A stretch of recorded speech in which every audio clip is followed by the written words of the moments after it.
பதுங்கி படையே கூட்டிக்கிட்டு வந்தாலும் உங்களால் ஒண்ணும் இங்க பண்ண முடியாது. இது தமிழ்நாடு, இது தமிழ்நாடு. எங்களுடைய கேரக்டரையே புரிஞ்சிக்க மாட்டீங்களா?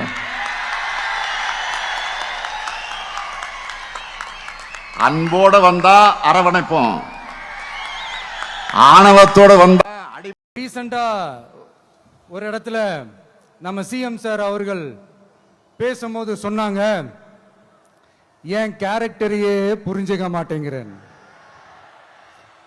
இது சினிமா டயலாக் இல்லையா? நான் ஏதாவது பேசினா சினிமா டயலாகா? சார் பேசினா அது சினிமா டயலாக் இல்லையா? சிலப்பதிகாரத்திலிருந்து எடுத்ததா அந்த லைன். என் கேரக்டரையே புரிஞ்சுக்க மாட்டேன்றது. உங்களை எப்படிதான் சார் புரிஞ்சுக்கிறது?